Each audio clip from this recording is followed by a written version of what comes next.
Welcome to another episode of Do Business, Do Life. Really excited today. We are joined by Triad member Wayne Wagner. Welcome to the show, Wayne. Thanks, Brad. Appreciate you having me. Yeah, I've been looking forward to this one for a while. I will say we've done a number of Triad member interviews, but your business model might be the most unique because you've done a really cool job of going really deep in a niche that you know really well. I know we're going to get into that today. Yeah, for sure. Um, But as we kick this off, there's one story that I was thinking would just be the perfect foundation for today's conversation. And it's a story you actually shared at the launch experience we hosted out Mm, in Austin earlier this year, 2023. yeah. And I believe, I'm trying to think, that was the conversation. Who was on stage during that conversation? Oh, Was that Chris Smith that was leading that I one, or was think, it Michael Hyatt? I was trying to man, remember which session it was. I don't recall. I don't remember who was on stage. That's a good question, though. But Yeah. Well, I know Chris Smith actually ended up telling a story about your right. story on his Well, when podcast. So each of that was those kind of guys cool. tell the story, they'll each take credit for being on stage and pulling that out of the audience. So, Yes. Yes. and neither you So, nor I will contradict them. so we were, I'm pretty sure it was Chris because I think we were talking about just personal growth and kind of the stories that Yeah, I we think tell so. ourselves. Yeah, And you hopped on the mic and you shared a really cool story, younger Wayne and your wife, yeah, May.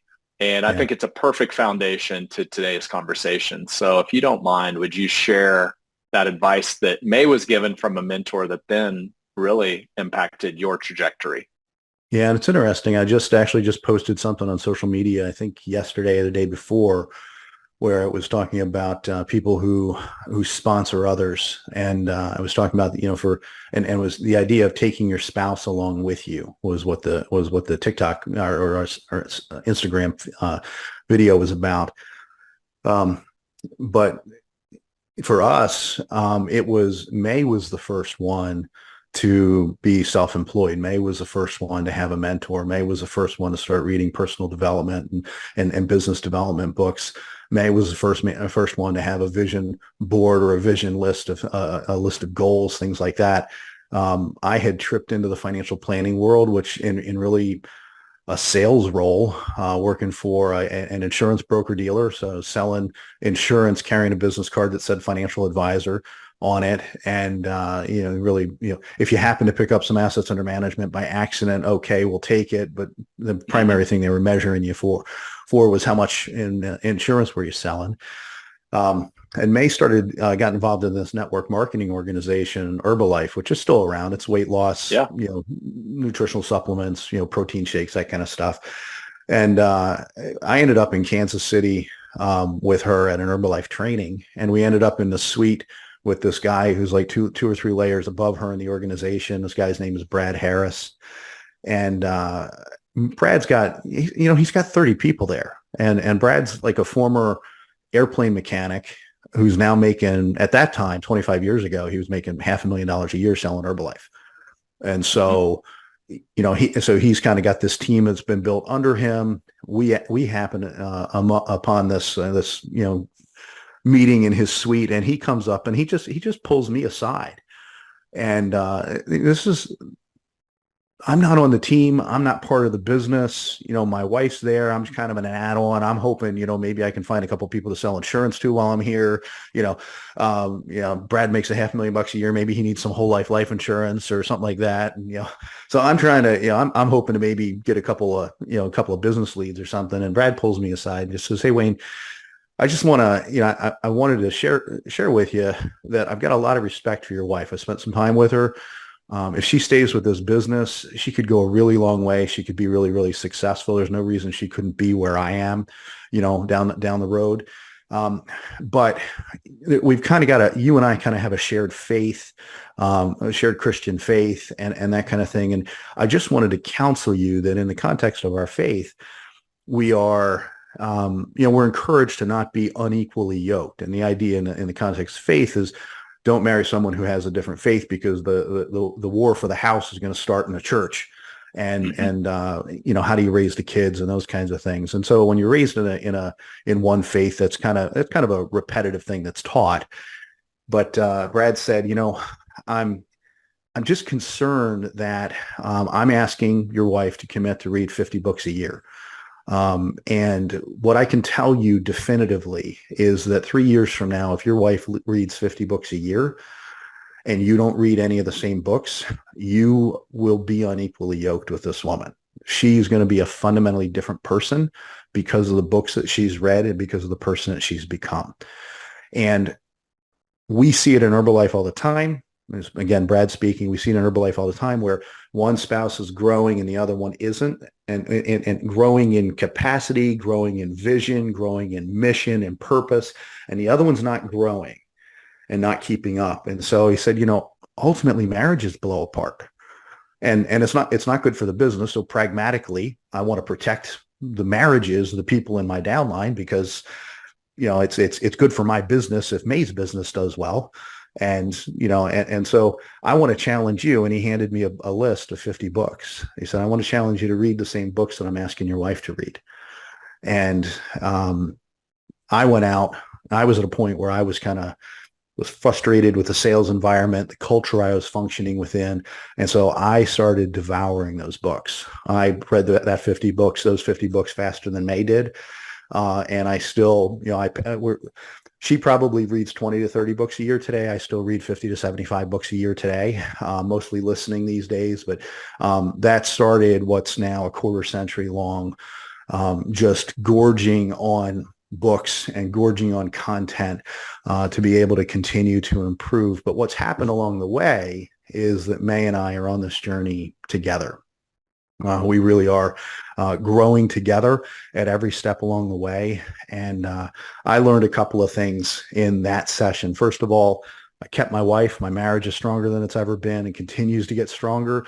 We've been forged in the fires of building multiple businesses. Some have failed and some have made it. May's no longer in Herbalife. But the other really important thing was that, Brad Harris didn't have to have that conversation. The idea of reaching back and sponsoring someone else.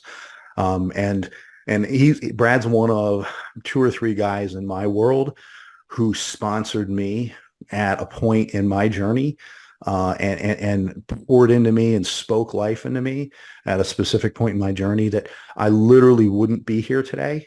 And, part of the mission and mindset that May and I have is to live as stewards of the time that we've been given this side of the earth, or this side of we would say glory in the context of our faith, but this side of eternity. But we want to be good stewards, but we want to be good stewards because of the God that we serve. But we also want to be good stewards because other people have poured into us, and we want to be good stewards of that investment, and we want to be able to pour into others in the same way. So, well. It was a powerful story when you shared it. And I was like, we have to capture that on this podcast because it says so much about who you are, who your wife is, who's an amazing person. Have the opportunity to meet her a time or two. And I think it's just a good life lesson in general.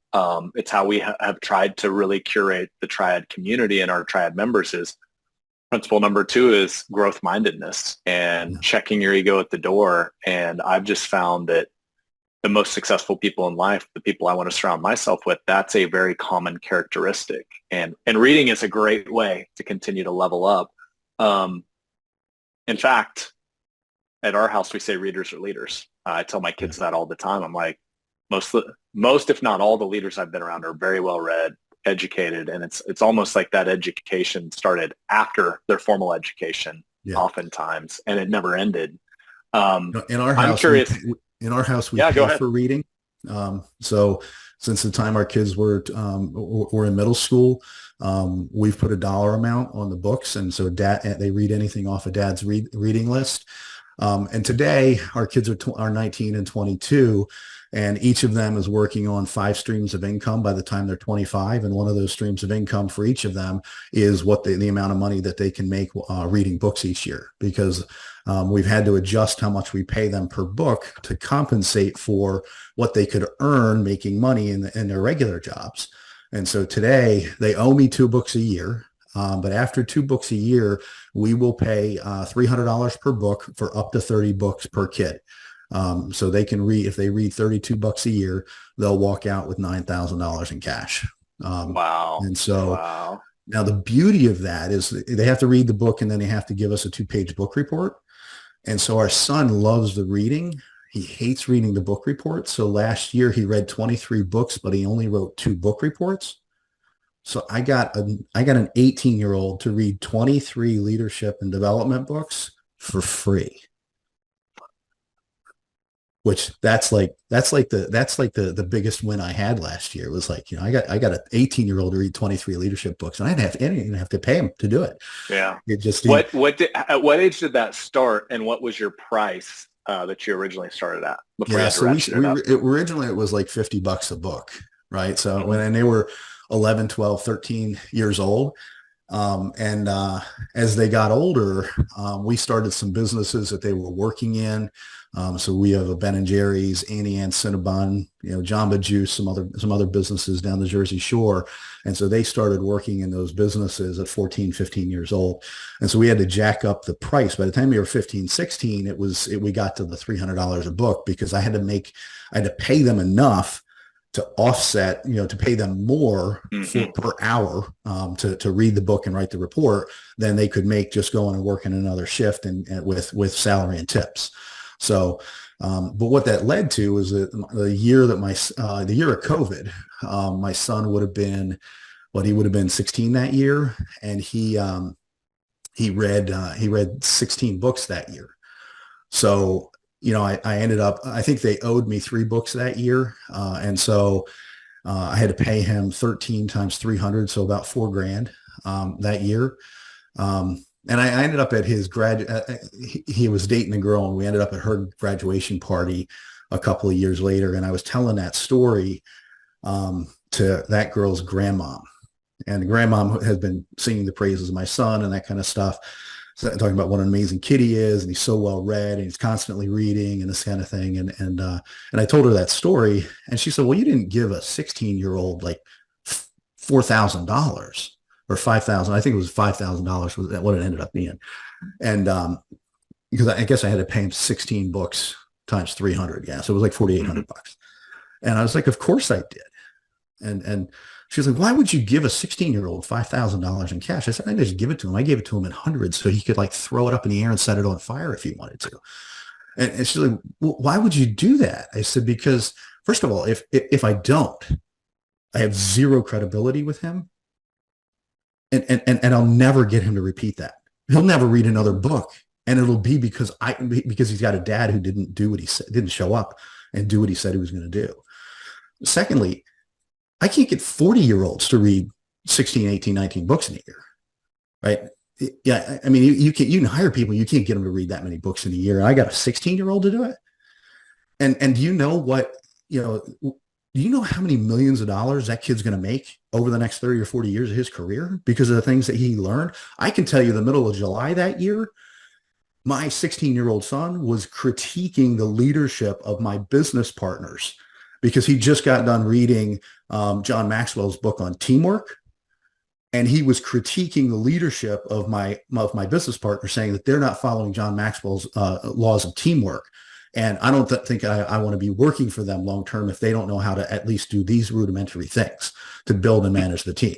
My 16-year-old had that conversation, right? So, and then I reaffirmed. I said, "Listen, by the way, I really hope he literally sets some of this money on fire and just burns it, and just goes through it in the stupidest, most frivolous way." And she's like, "Well, why would you want that?" I said, "Because when I was 16 years old, I went to Great Adventure. I went to Six Flags.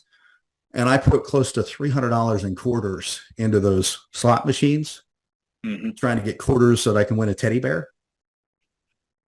I can walk through any casino anywhere in the world today. And you know what I have no pressure to do is play any slot machine anywhere. Why? Because I smoked $300 when I was 16 years old. It fixed me. Yeah. It solved a potential long-term flaw, and I'm richer because of it. So, we want to, we want that for our kids. We want our kids to give them opportunities to make mistakes, when it's stubbing their toe, not breaking their leg, right? So Mm-hmm. it's I'd rather they stub Yeah, their toe financially than get a head wound, financially. well, and it's just as you look at that system you built. Number one, it's for the benefit of your child. I think pretty much anybody out there would have a hard pressed time saying reading more books is not going to benefit your children long term. And now you've created a positive motivation system, monetarily, obviously, Yeah. to encourage them to do that. And I, there was a parenting book. I don't remember what it was. I read it many years back when my kids were much younger, but it talked about paying kids to eat their vegetables. Mm, And it was same dynamic there. It's like, hey, right. reward system for a good behavior. And Yeah. yeah, so it just makes sense. Okay, so I want to rewind. So when you and May were sitting in Kansas City in this hotel room suite, Yeah. and Brad, the mentor, gives you this list of 50 books. Are there any of those books? And how old were you at the time, Wayne? I would have been mid 20. I've been 26, 27. Okay, so Yeah. yeah, right in those formative, just after Yeah. college years. Um, do you remember, are there any books on that list of 50 he gave you that Yeah. stand out that are like, wow, this changed the trajectory of where I was going? And then did any of those books make it on the list that you then in turn handed to your children? Yeah, and it's more. I would say it's more authors than it is individual books. Hmm. But like one of the first 5 books I read was John Maxwell's seminal work on leadership, Irrefutable Laws of Leadership, and one of those laws was the law of the cap, where you can't you will be capped by a limited leader, and you will limit the growth of the people behind you if you cap their growth, because you can't lead people where you haven't been. I was working for a financial planning firm, and I had this vision to work with people in the pharmaceutical industry, because we were told to go sell insurance, go sell annuities, go sell disability insurance, that kind of stuff. But what I had identified was that there was folks in the pharmaceutical industry that, gosh, they had they made a great income, and the folks I was talking to at the time were making 150 to $250,000 a year in base salary. But then they were making another 100,000 a year in bonuses, and they were making another $100,000 a year in long-term incentives. And so, these are folks that between their bonuses and long-term incentives, they had 100 to $150,000 a year in after-tax cash to invest. And so in my mind, I was like, well, they only need to buy insurance once, at least right now. But, if I could find 100 households to give me $100,000 a year of new assets under management, that'd be $10 million at 1% fees. That's $100,000 a year in recurring fees that's stackable. I do that for 10 years and I've got $1 million a year of recurring revenue, not commission revenue, recurring revenue. Mm-hmm.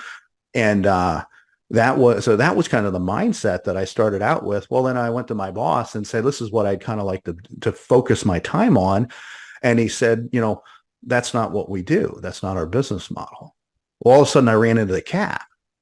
Mm. And so it was less than a year from the time Brad Harris had that conversation with me to the time I left and went independent on my own. Really? So I was Wow. out that 50 books and I was gone within a year. Was it To that go start clear, my own Wayne? practice. What in the hindsight is always 2020, Yeah. but in that moment, were you literally kind of like your son was like calling it out in the moment? Were you like, oh, this is the cap John Maxwell was talking about. I'm out. Was it that crystal clear or just not so much? Yeah. So the moment you have these moments, right? So Mm-hmm. what happened was I had that conversation. He said, well, that's not what we do here. But I was also doing research because I was in a business model where, there was a certain payout percentage, contracted payout percentage. And that was, here. And I was talking to the guys on the independent side, and their payouts were like here. And Mm-hmm. now those guys have to pay for their own office. They got to hire their own staff. They got to do a lot of their own things.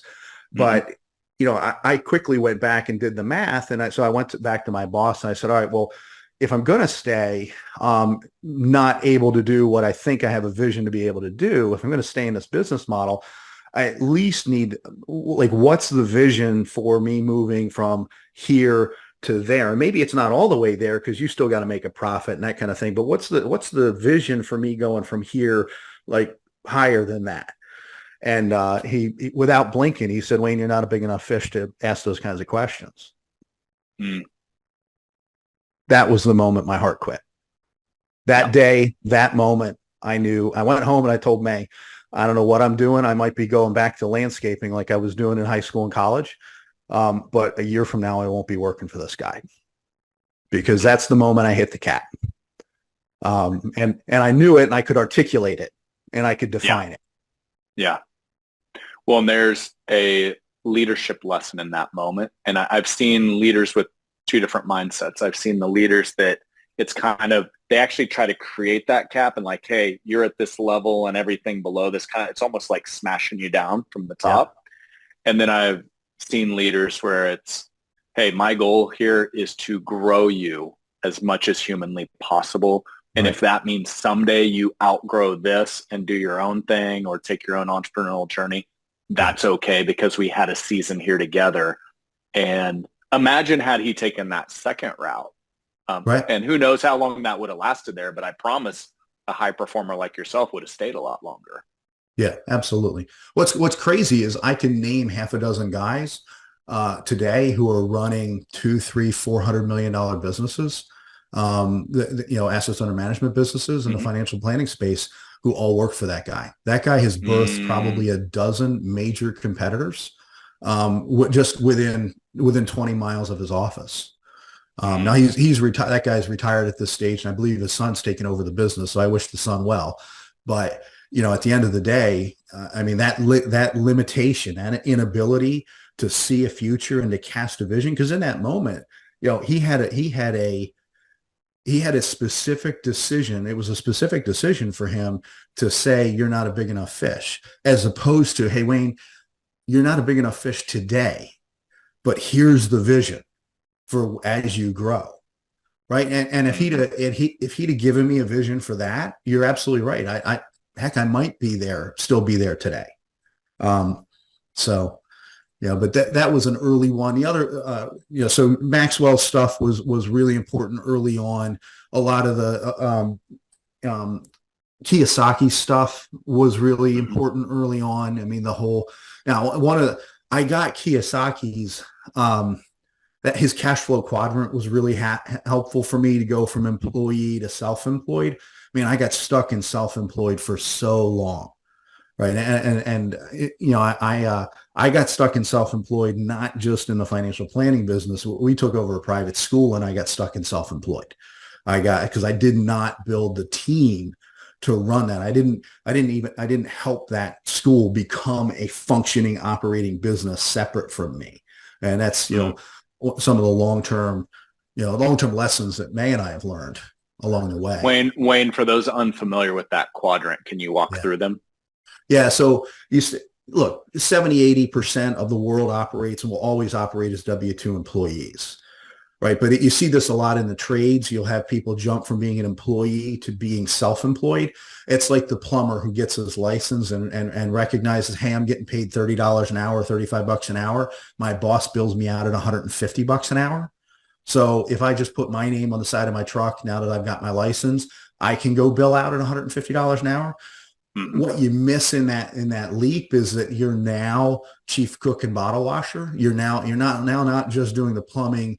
You're doing the estimates. You're doing the billing. You're doing payroll. You're doing HR. You're doing benefits. You're doing everything that your boss was doing for you, and that because now you're self-employed. The leap from being self-employed to being a business owner is to build systems. And that's really what Triad does, is helping advisors scale their business. And it really is helping advisors move from being self-employed to being business owners, where we're building and scaling the business so that the business is less and less dependent on me showing up. And, so when I show up, when I showed up for years, it was me and two staff people. Now, one of those staff people was spending 70% of his time with me over at the school. And so I literally was operating a $100 million plus advisory business with me plus one person. Mm. And she's still with me. Wendy's still a rock star. She's amazing. And we wouldn't be where we are because she literally carried us for a decade. But that mindset of building the systems, like Wendy didn't do anything unless I told her to do it. Mark didn't do Mm-hmm. anything unless I told him to do it, because I wasn't creating a growth culture and I wasn't building the systems. So that shift from self-employed to business owner, and then business owner to investor. Investor is now where you listen to other people's stories. And that's where I'm at today. So I have business partners in half a dozen different businesses where they bring me ideas. They bring me in, and then we go put together the funding. We go put together the ideas on how to help that business morph and mold and become. But I'm an advisor on that. I might be an investor on that, but I'm not showing up every day, right? So we just completed the acquisition of an 8-location sunglass retailer in June this year. Well, I helped put the deal together. In fact, side note, my 19-year-old son put that deal together in a couple hours in a car and brought it to us. So, and then I took it to my business partners, and they said, this makes sense. This would fit within what we're doing. And then I help put the deal together and put the financing together. But I don't show up and sell sunglasses on the weekends, right? That's not my job.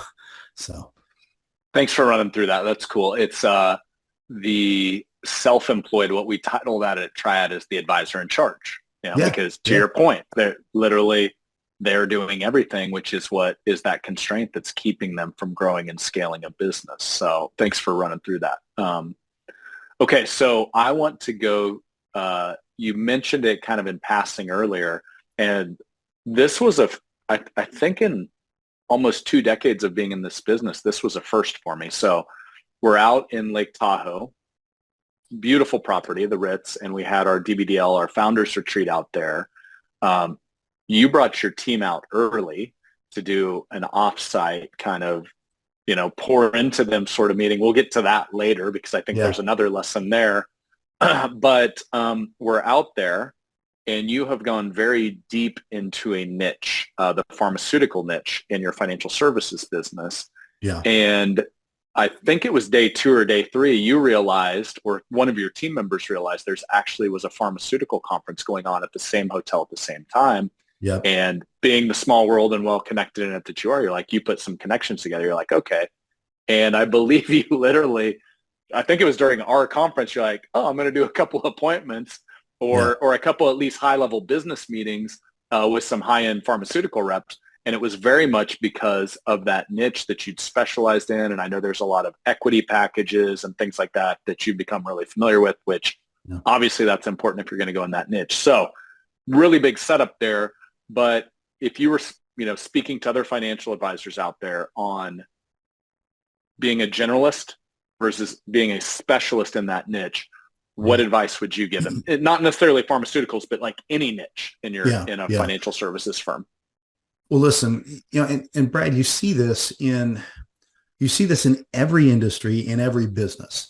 And we're not going to get political here, but even the big misses that companies make, the Bud Lights of the world, the Targets of the world, even the big misses are really them trying to go deeper into individual niches.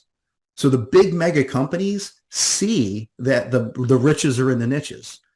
And so sometimes they really step in it because they define a niche and try to go after it, and they end up alienating so much of their standard clientele that it shoots them in the foot.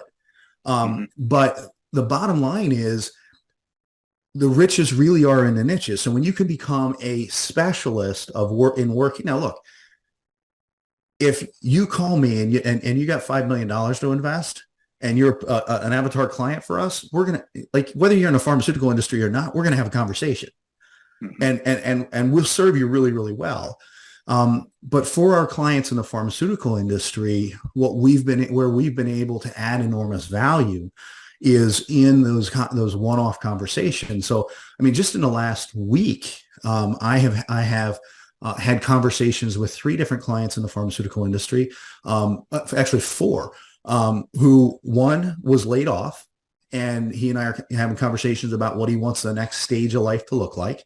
And I'm able to connect him with a couple of clients who are running teams that may be looking for somebody with his expertise. Another fella, his daughter was in a tragic accident last year. He actually quit his job to go help her rehab for 8 months. Mm. And now he's trying to get back into work and he's having some trouble. I was able to connect him with a couple of consulting firms in the pharmaceutical industry who need people like him. Another one called me and he's just been fired unreasonably, irrationally. It was a death penalty for what should have been a speeding ticket situation. But but talking through strategy with him, talking through what the legal approach is going to be now that he's in touch with an attorney, those kinds of things. And then another client who they hired a new head of XYZ at her company. And over the past year, some things have changed and she's gone from golden child to pariah. And so now there's an adversarial situation. And so she and I are now talking about how to position her in a way that she's protected and manage her exit from the company. So go to the company and say, look, some things have turned against me. I'm not sure why. I think this is what's going on. There probably needs to be an investigation. But at the end of the day, I think me even raising this probably makes me the enemy. And so it is acceptable to me for you guys to offer me a package and I will leave. But helping frame that language. And then we have two other clients who are working for a major pharma company who we've been trying to manage their exit, trying to get them a package for like 2 years. And last month, actually, while we were in Tahoe, we got confirmation for both of them that the beginning of October is the end of their career. And it's like, score! Both of them have got the package, and it's, we're talking high 6-figure packages to leave to retire. And it's time for both of them. So all of those are literally within the last couple of weeks. And those things only happen. And that's not an atypical week for us to have a half a dozen different conversations with people across the industry, but it's because for the last quarter century, I've been working with people in the pharmaceutical industry. Mm-hmm. And, and you don't have to wake up one day and say, hey, we're only going to work with people in this niche. And because you will starve trying to do that, right? You'll starve trying to change your whole, but it's just like anything. If you can change, if you can change how you're thinking, how you're focusing your marketing, how you're thinking your positioning, asking existing clients for referrals in that direction or in the direction of your niche, you just start bending gravity in the direction of where you want things to go. And over time, 10 years later, you're an overnight success, right? And, there's story after story I could tell. I cold called my way into a chief information officer's office one time, like literal cold call. Hey, Brad, this is Wayne. I run Vizionary Wealth Management. Would you be open to a conversation to let me introduce you to some of the work and services we provide? Sure. I get in the door. I'm 29 years old. I've been on my own for like 18 months. And I was with him for like 8 minutes. And he says, Wayne, I've got $5 million with a firm I'm happy with. I've got $5 million in cash because I oversaw the merger and they vested all my stock and options and everything. I'm looking for alternative investments, consistent returns, and non-correlated performance.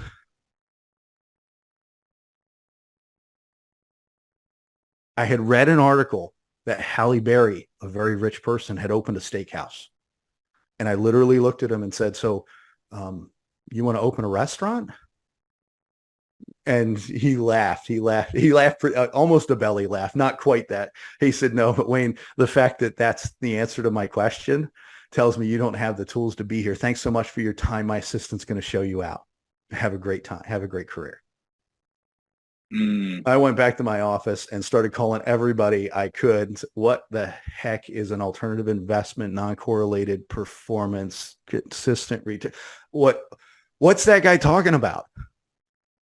And it was about 9 years later that I got referred to the chief medical officer of that company. And I walked into the executive suite and it was the same office.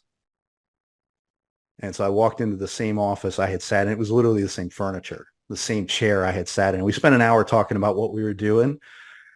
And at the end of the hour, the guy looked at me and said, Wayne, I get pitched for financial planners all the time. I mean, there's half a dozen calls a week to this office that, why should I hire you? And his name was John. I said, John, and I told him that story. I spent the last 10 years earning the right to be here. And today I was referred here. I didn't cold call my way in here. I didn't, I didn't slick marketing my way in here. I was referred here by your boss, who is also a long-term client at this stage. And so you should hire me because I've spent the last decade earning the right to be your financial advisor because of that experience I had 10 years ago. And he became a client. Mm. And then the guy, about 3 months later, the guy who was the chief information officer of that company also became a client. So within 3 months, we picked up the guy in the office. And wait, the guy that told you no 10 years ago before, or a different? No, different guy, same title. Okay. So I picked up the guy who had the title and the guy who was occupying the office, both in about 3 months. So, wow. Well, let's go. There's a few lessons there that I want to pull out. The first one, as you were kind of listing your last couple of weeks in the pharmaceutical niche, where my head went was that is a perfect example of Zig Ziglar, one of his most famous quotes in action. It's help enough other people get what they want and you'll get what you want. Because at least 4 of those examples were not, hey, they retired, they had $1 million. What should I do? I found this to be very true in life. The biggest impact you can have on another human being is not during the good times. It's during the bad times, the layoffs, my daughter had a serious health issue and I had to step away from work and now I'm looking to return. And what I heard there is a lot of your heart, which you've been very much that same guy in the Triad community. I'm so thankful that you're here in our community because you've made a big impact. But you were just there to serve. You're like, hey, let me open up my Rolodex. Let me get you this connection or that connection. And you might have to explain what a Rolodex is to most of your listeners. Do those still exist? Am I dating myself now? Your iPhone contact. I know what I should be saying. I should be saying iPhone contact, shouldn't? But I have to think like, obviously a very large, small industry is the pharmaceutical space. Yeah. Has that been part of your playbook? Because to me, that was just the network effect in action of, hey, I'm entrenched and I've got a lot of different connections here. Let me open that up to you to serve you, which in turn doesn't have immediate payoff. Right. But I'm sure when that time comes, it's like, I've got one guy I'm going to call and his name's Wayne. Yeah. Do you have thoughts or do you have any other ways that that's played out or lessons? No, we want to be, we want to be able to, and we've built long-term relationships with clients intentionally because of that. So early on, one of the evolutions of the business that I didn't really recognize up front, because remember what I was looking for 100 people in the pharmaceutical industry who would be able to give me about $100,000 a year of new cash flow so that we could build $10 million a year of new assets under management. That's what, that was my mentality. What quickly started happening. How it was the pharmaceutical industry? Like how did that become the niche? Oh, how pharma become so? Yeah, so May, my wife, worked in human resources at what was Zeneca Pharmaceuticals, which was at the time the largest pharma company in Delaware. I came out of college with a bachelor's in secondary math education. So I could do, and it was a really fascinating degree for this industry because there was so much psychology about teaching and how people learn as part of the education component. And then the math, taught me the thinking and the critical thinking, the ability to do the math side. So it was really interesting to have that degree and then trip into this industry. But before I tripped into this industry, I tripped into a temporary job at Zeneca Pharmaceuticals, putting together spreadsheets and PowerPoint projections. And, I literally slipped up a couple of times and helped people along the way. Like I walked into a meeting and they had, 15 executives, all of them looked really important. And this is the first time I've had to wear a collar on a shirt to go to work. And they're having this conversation about, hey, we're going to get they were trying to launch a drug and do drug forecasting, but their data was all messed up. And so I was able to, I stood up in the middle of the meeting and just said, hey, can I have the whiteboard for 5 minutes? And I showed them, I said, look, there's no logical way to clean your data, but here's the best you can do. And I just wrote a little formula for them and showed them kind of how they could take their data, pull it apart, put a couple pieces back together and get something that would be more reliable. Of course, my boss at the time was staring daggers through me because she was like, you're not supposed to talk. Like you're supposed to sit in the corner, do the spreadsheet, put together PowerPoint, like don't talk. And, but they ended up lowering the forecast by about 70% on that drug. And then when they launched it 2 years later, they marginally exceeded our revised forecast. So had they stuck with their forecast, most of the people in that room would have been at risk of losing their jobs because would have been wildly off. And it was a 23-year-old kid who'd never had to wear a collar on a shirt that with a whiteboard marker that helped change how it was the perspective. That gave me a little bit of buy-in to be able to go back in and meet some of those folks early on. And so, but then as I got a few of them as clients, it was starting to look at, well, these folks make great clients. And, if we can build long-term relationships with them. And then I would get a phone call. Hey, Wayne, I'm getting an offer from another company to go to jump ship. I have no idea what to ask for or how this, how to compare contrast because their benefits are completely different than what I've got here. And, and so, well, now it's just building spreadsheets, right? So let's learn all of everything we know about your existing portfolio, your existing benefits and compensation structure. Let's go ask the recruiter for all of that information on the other side. And let's build a 10-year comparison, compare contrast with certain assumptions. And then we can know whether, hey, let's go back and ask the recruiter if they can increase this line item or that line item. And then clients would get to a point where they'd ask me for the data. I'd give them the data and I'd say, hey, would you sit in on the call with me so that you can help explain? And then I'd have a couple of people say, would you do the negotiating for me? I'm like, well, I'm not a lawyer. Yeah, but you're my financial advisor and I can just introduce you as that. So, that leads into weird ones where, for like 4.5 or 5 months, we negotiated with this company and my clients, a small startup, my clients is going to go be the chief medical officer for the company. And they had increased every area, every line item compensation. They had just moved remarkably, much more than I actually thought we would get. We would ask for a lot and we would get way more than the 50% I thought we were getting. But they didn't give us a change in control. And a change in control clause basically says that if a company folds or a company gets sold off for parts, that there's, that everything you have on the table vests and there's some kind of a payout. There's something that determines, there's 6, 12, 18 months, 24 months worth of base and bonus compensation. And so, that's the only thing that hasn't been addressed over a 5-month negotiation. Well, the CEO has already gone back to his board twice. It's the CEO and the general counsel we're negotiating with. My client really wants to take the job. We're there. But it was a small startup and my client was coming out of a big company. And so we said, I said, this is really a non-starter. You guys have not given us that.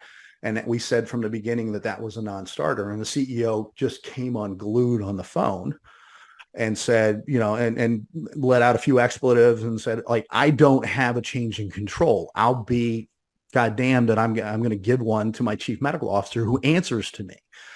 And I just said, guys, I apologize. Maybe we wasted your time and ours all this time, but we said it was a non-starter on the front end of this negotiation. I'm sorry that if you feel misled. And I hung up the phone. And my client's sitting there looking at me like, what the hell? But I said, listen, it was like 1:00 in the afternoon. I said at 4:30 tomorrow, you can call and take the job without it. But do not message them. Do not email them. It's in their court. Next person to talk loses. Now it's 4:30 tomorrow afternoon. You can surrender, you can lose, but not until 4:30 tomorrow afternoon. At 2:30, they called him back and gave him the job with the change of control. And so when the company ended up getting sold off for parts 2 years later, and my client walked away with $3 million in cash and the CEO walked away with nothing, I had bought credibility with that You client, got right? that's called street cred right there. You got some street cred on that negotiation. That But you build it by being, too young and too dumb not to ask the questions. I had a mhm. VP of sales walk into my office and hand me a stack of paperwork like 9 inches thick and said, I'm getting screwed on my pension. I just don't know how bad. Well, he'd worked for the same company in 5 different countries. And every country had a pension plan, but they restarted the pension plan every time he changed countries. Mm. And so I ended up getting somebody in each of the countries in human resources that spoke English, figured out just how bad he was being screwed. And then we built the model for what ultimately became the international pension plan for that company, for all of their international secondee client, employees worldwide. But it was because I was less than 30 years old and this guy was a big catch. And I was just too dumb to think, like I mean, you'd like to think that somebody would have told me, you can't ask that question. You can't just start calling the human resources department in Belgium and start asking questions about their benefits. Like, who are you? But it's too dumb not to think this is a thing. And so that's and I want to continue to be that curious, exploring, challenging, live life with a heart wide open. And why can't we? Yeah. So Simon Sinek in his book, he wrote Start with Why, but in his book, The Infinite Game, he gets into this idea that you're building towards a future that doesn't exist. And the infinite game for him is talking about you're really stewarding a business for a season. But in my mind, that vision, that idea of having a vision of the future that doesn't exist today, I want to build towards that. And I want to live like that. So when my son and I are getting off a tuna fishing trip after 24 hours out at sea, and we're exhausted and sweaty and slimy and all that, and we're walking through the driveway, and there's like an 89-year-old woman and her husband in a car, and she literally can't see how to get around the corner. She's got this big old Buick and she can't see around the corner, and there's three people lined up behind her honking at her, and she's like she's really frazzled. And I set my cooler down and go over and knock on her window and say, hey, I'm going to guide you through that. It takes me 20 seconds. And then my son goes, Dad, what are you, nuts? Like, that's not like, what is the matter with you? And I'm like, hey, son, I want to live in a world where the 89-year-old woman doesn't need to be afraid because someone's going to take the 20 seconds it takes to help her fix this problem. That's the world I want to live in. And if I want to live in that world, I have to be willing to act like it. I have to be willing to show up and live like it. So, and that's really what we want to do for clients every day is show up in their moments of weakness, show up when something's going wrong, and show up when the opportunities. I'll have, Yeah. in fact, my next activity tonight is I have dinner with clients here in Ocean City, New Jersey, and we're catching up, but we're going to be in the upstairs of the duplex that they own. Well, they own the upstairs. And I got a phone call from her a couple of years ago. Hey, Wayne, I work with so-and-so at this company. We own in Ocean City, New Jersey. I'm like, oh, great. I know the boardwalk. We've got multiple businesses down there. I know the city, that kind of thing. And she's, yeah. So the guy below us is saying like he'd like to sell us the other half of the duplex. And we don't know, can we afford it? My husband's got $1 million in his 401k. Does it make sense for us to just liquidate that and buy that cash? We're in our mid 40s. We don't know, the financials. And so we just spent 20 minutes. They're not clients. We've done no business together. We haven't done a fact finder. I did a quick and dirty fact finder. Hey, where are the assets? What are we doing? That kind of stuff on the back of an envelope, sitting at my desk. And we just ran through it. And I said, well, if you take money from here and money from there and money from here, that'll give you your down payment.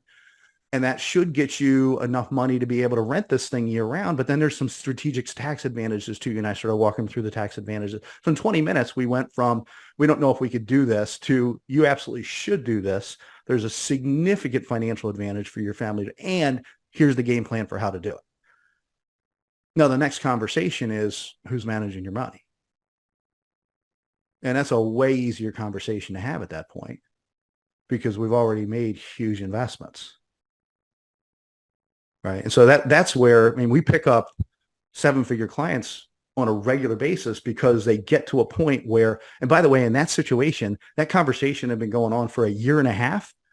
And the guy at Northwestern Mutual who had all the money wouldn't engage the conversation, wouldn't have the conversation, wouldn't talk about it because it's just outside the 9 dots. Because as financial advisors, we help people invest in stocks, bonds, and annuities. We don't help them buy real estate.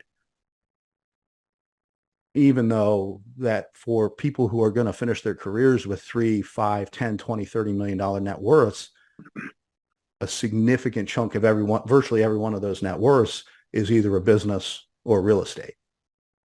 Right? Rarely do you have people that have $30 million net worths and real estate's not a part of the conversation.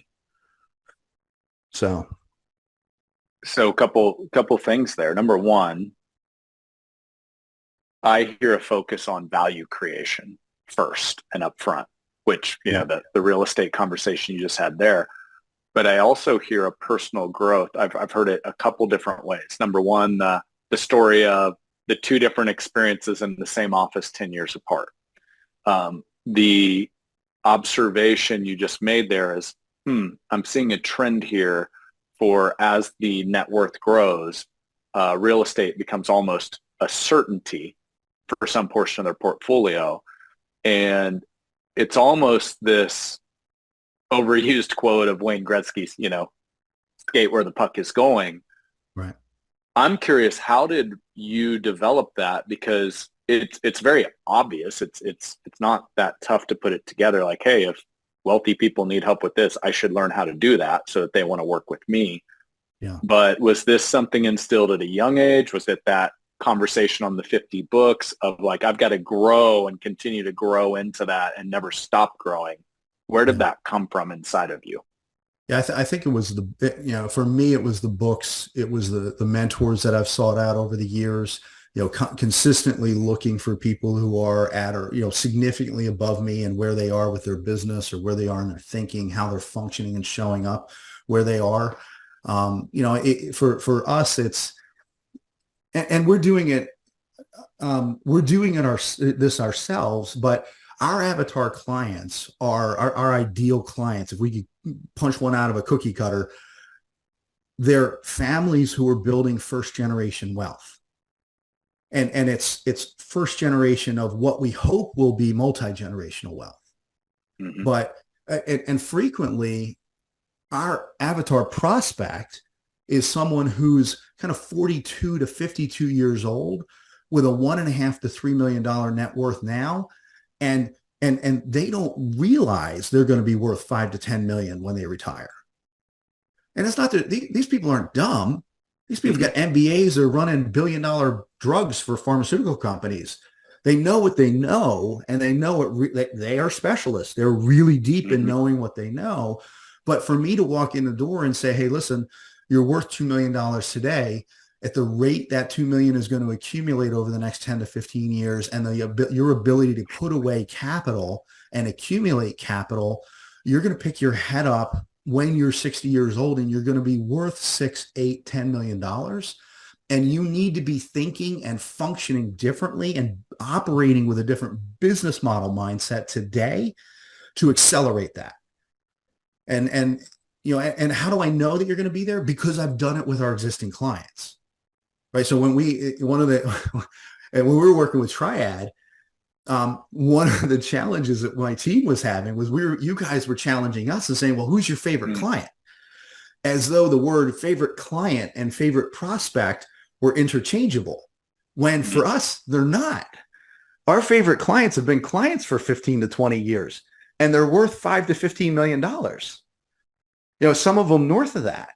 And they're our favorite clients because they're families and they're delegating, and we're working with 2 and 3 generations of their family tree at this stage because we probably picked up mom or dad's money along the way. And now we're working with their kids as they're getting into their careers and helping their kids, and maybe having conversations with mom and dad and saying, here's what we want you to do. We want you to gift your kid $20,000 a year so that your kid can afford to put $20,000 in their Roth 401k at work.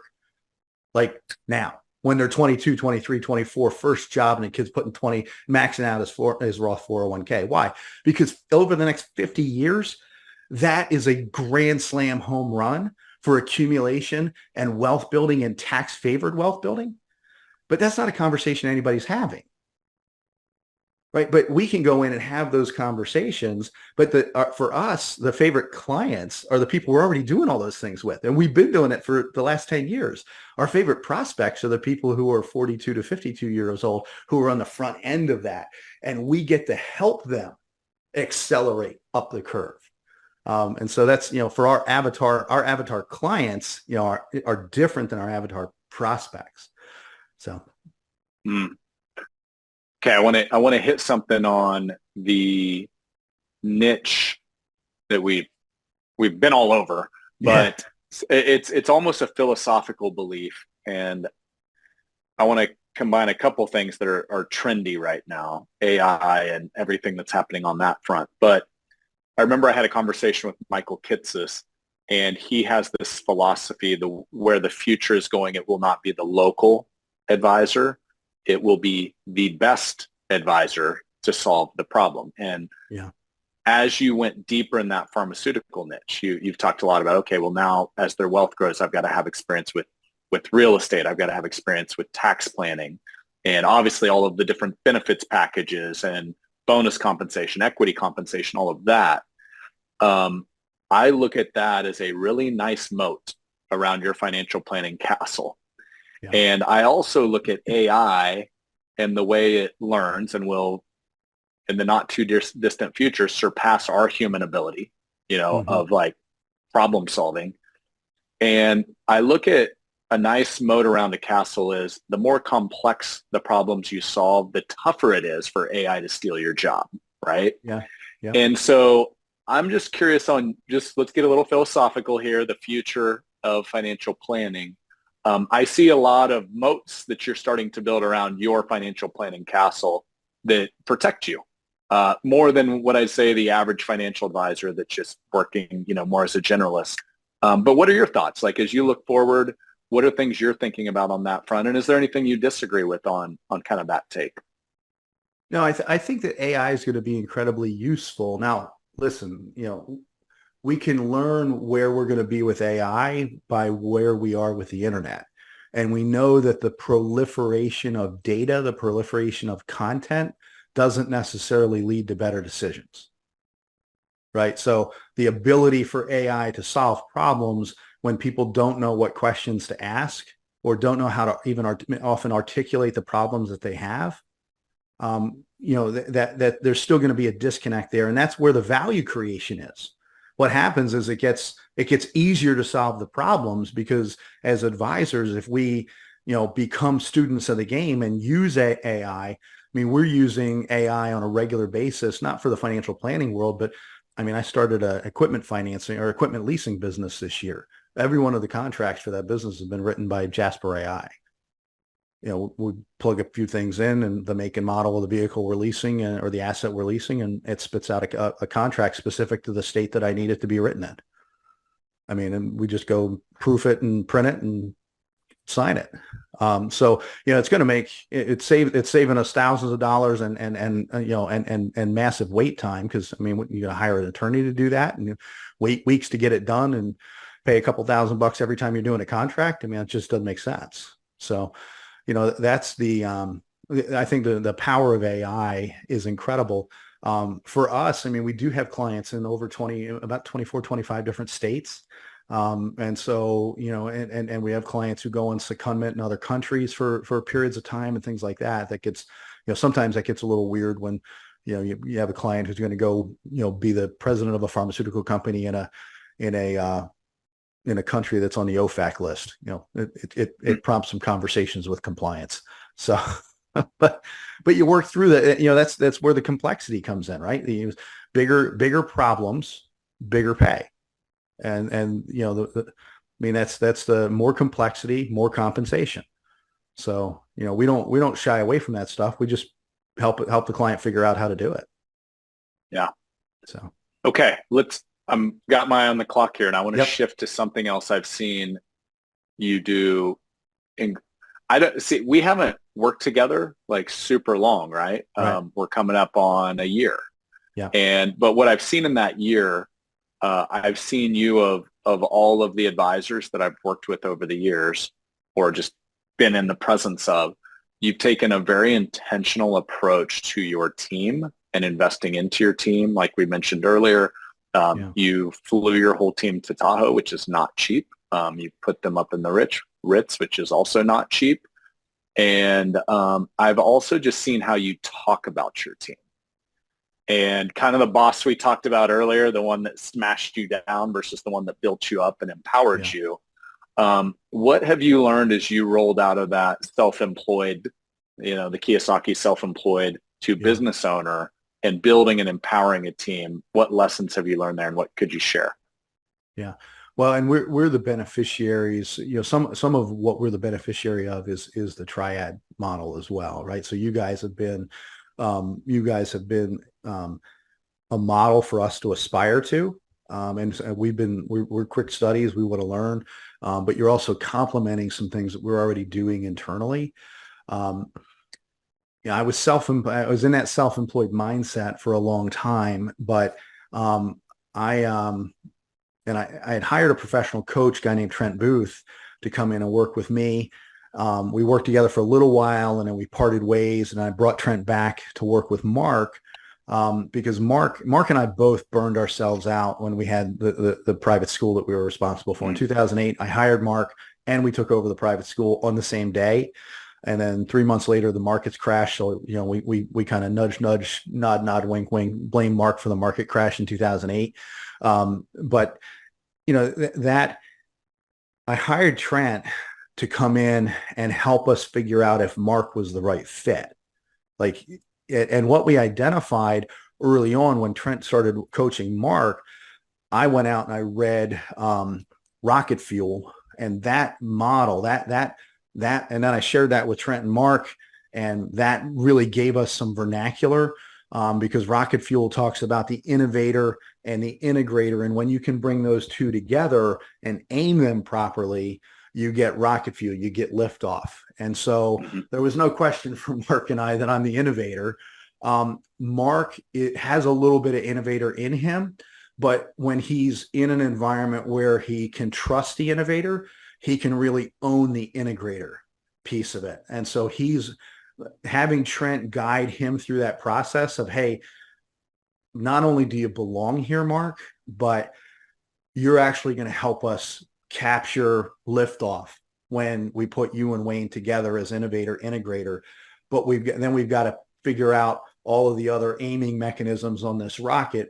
We need a Wendy, we need a Rebecca, we need a Brielle, we need an Angie. And one of the things you guys do a lot of work on the Enneagram. Trent uses the CVI, the Core Values Index. And one of the most valuable things my team has ever done, and this is what I mean by, the complementary nature of some of the stuff we were already doing with Triad. So Ryan Sparks was in our office last week, and Ryan's going through this exercise where he called it the Freedom Compass, which I'm sure you guys have been through 50 times.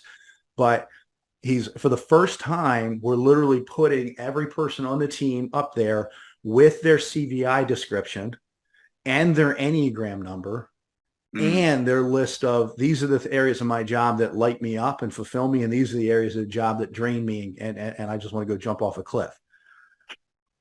And what we're seeing is that, first of all, we did that. We saw the CVIs are all different. They're complementary. The Enneagrams are all different, which means they're all complementary.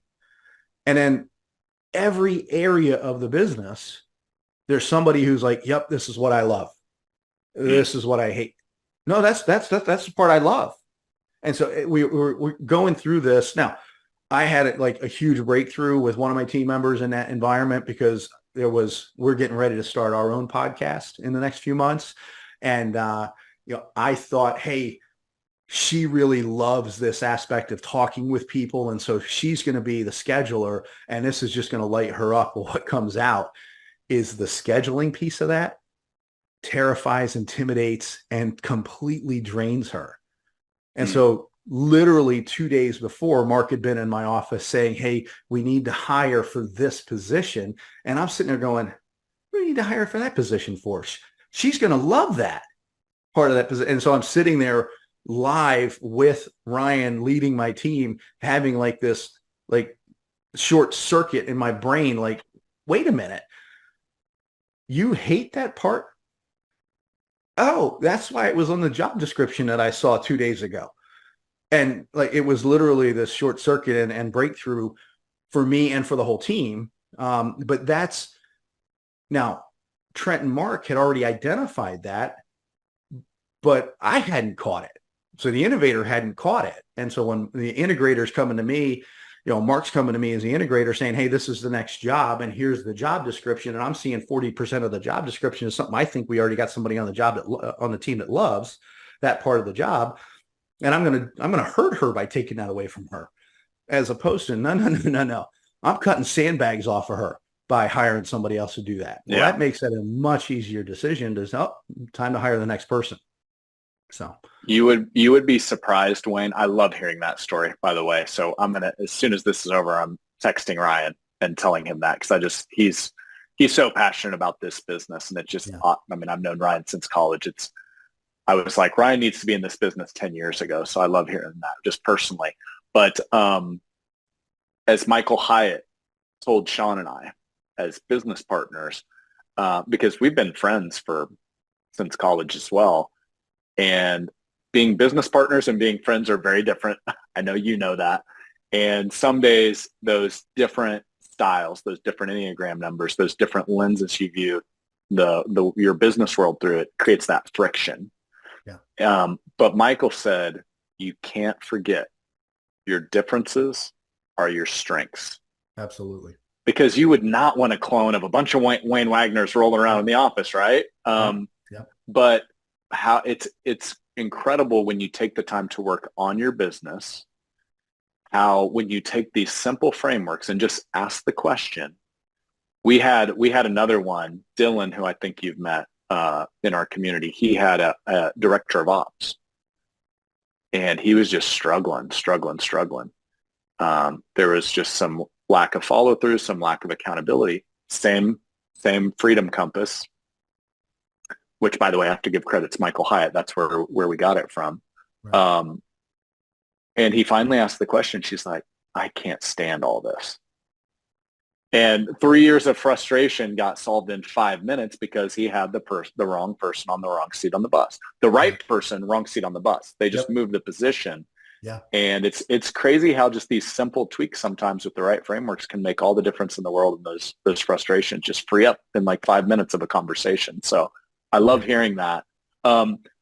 What gave you the mentality of, because I know one of the things that's really important to you is this generational legacy and wanting to pour a ton back and give a ton of the money you make away.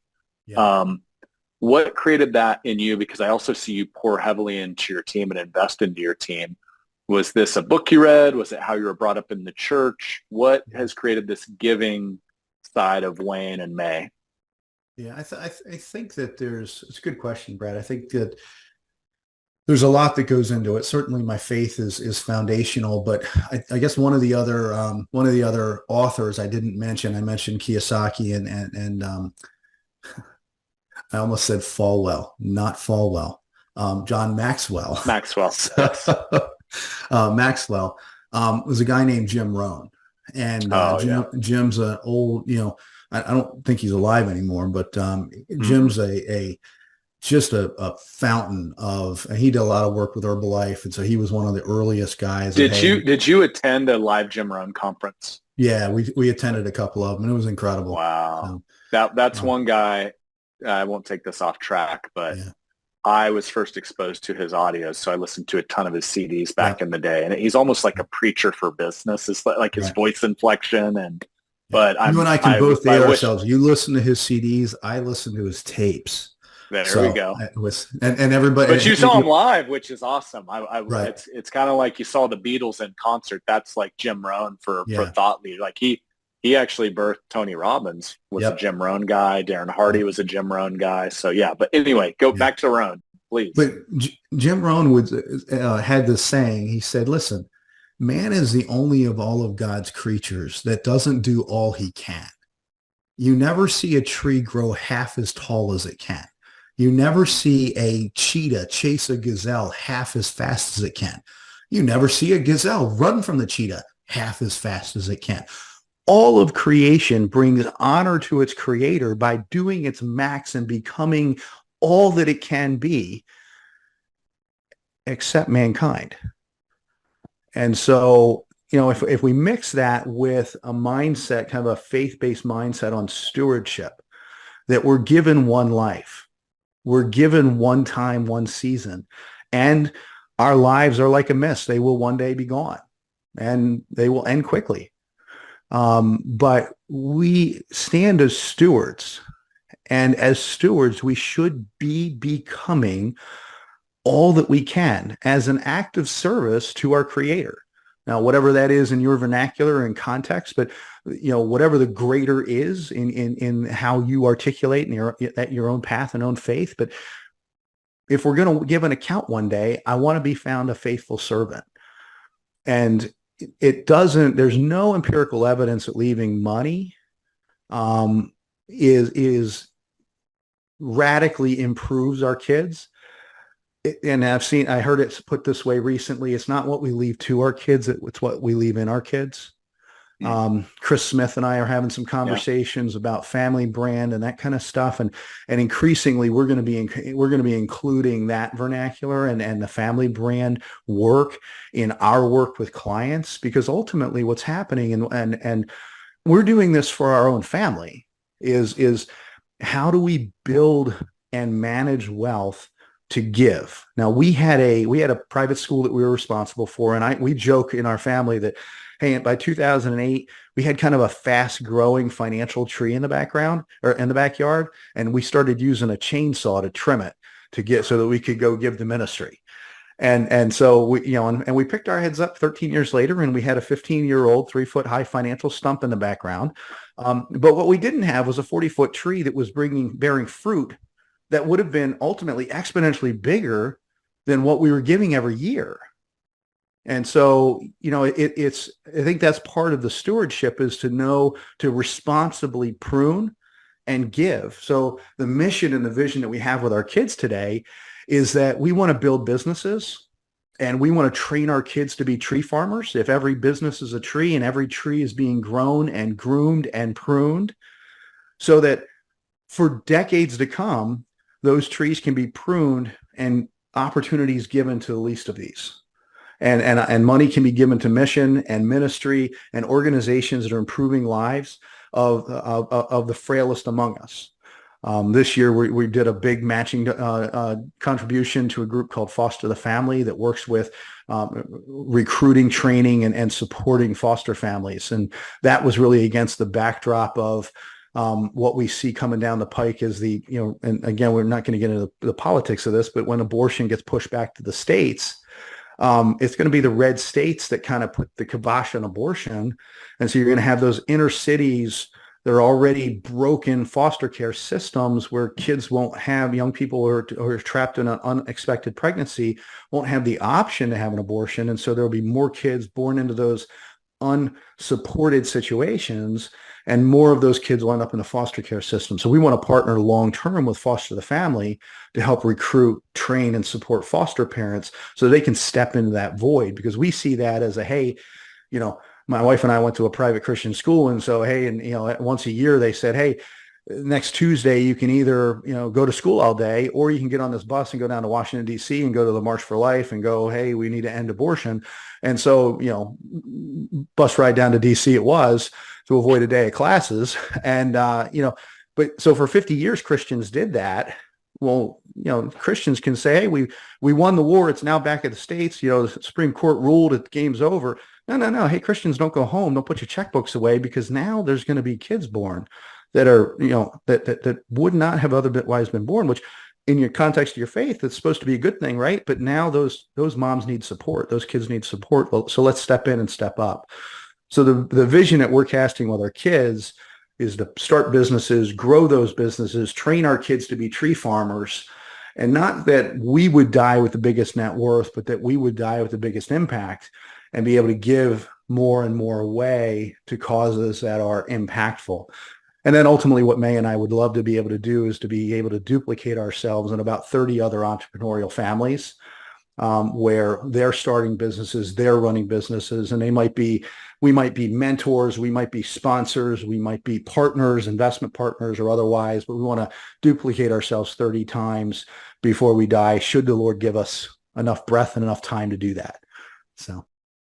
Well, thanks for sharing that vision. And it's cool. I mean, the name of your company is Vizionary Wealth. So you're living into the name of what you're all about. And I've just seen it to be very true in how you show up every time we're at the same experiences together, and how you pour into the community. You're the first guy. I know we've got the private Facebook group.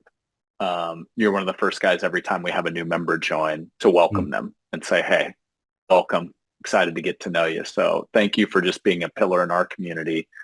And I think this is a good time. We're getting a little philosophical here. We're talking business. We're talking life. That's what this podcast is all about. So I would love to hear Wayne Wagner's definition of what it means to do business and do life. I've listened enough to these podcast episodes. I should have known this one was coming. So I probably should have put some, and Brad, for me, there's not a deep, hard, separation between doing business and doing life. I mean, we want to be in business with people we can help, people we like doing business with. We don't want clients who, when we see their phone number, show up, it's like, oh gosh, we try not to hire those clients. We try not to have them hire us.